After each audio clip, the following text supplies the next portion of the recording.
अमरावती जिले के तिवसा तहसील में शिरजगांव मोजरी से जड़का तक जाने वाली सड़क की खराब हालत को लेकर स्थानीय नागरिकों में भारी नाराजगी है। सड़क के नवीनीकरण और चौड़ीकरण की मांग को लेकर ग्रामीणों ने प्रशासन को चेतावनी दी है कि यदि जल्द काम शुरू नहीं किया गया तो सोमवार से आमरण अनशन किया जाएगा।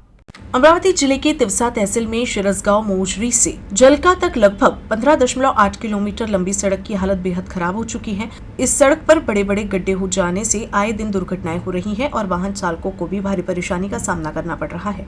इस सड़क का उपयोग शिरजगांव मोजरी, धोत्रा, सलोरा, शेंदोरला, जलका और मालेगांव सहित कई गाँव के नागरिक और विद्यार्थी रोजाना करते हैं, लेकिन वर्ष 2012 के बाद इस मार्ग पर केवल मरम्मत का काम हुआ, जिसके कारण अब सड़क पूरी तरह जर्जर हो चुकी है।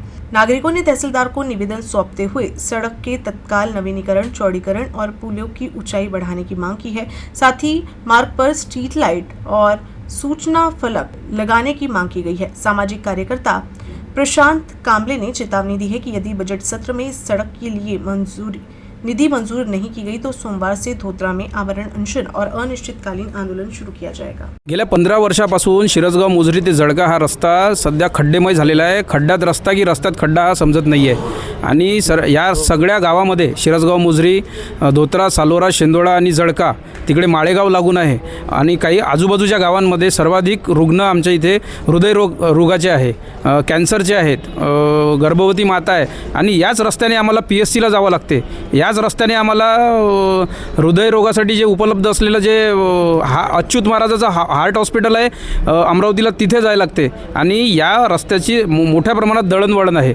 पण गेल्या 15 वर्षापासून या रस्त्यावर आम्हाला नरक यातना सहन करावं लागते आहे। आता सध्या राज्याचं अर्थसंकल्प अधिवेशन चालू आहे। या अधिवेशनात तरी हा रस्त्यासाठी निधी मंजूर करण्यात यावा आणि येत्या 5 दिवसात जर हा रस्ता मंजूर झाला नाही तर आम्ही सोमवारी येत्या 9 तारखेला म्हणजे शिरजगाव मोजरी ते धोत्रा म्हणजे शिरजगाव मोजरी ते जळका या रस्त्याच्या मध्यभागी असलेलं जे धोत्रा गाव आहे या ठिकाणी आम्ही आमरण उपोषणाचा इशारा देतो आहे।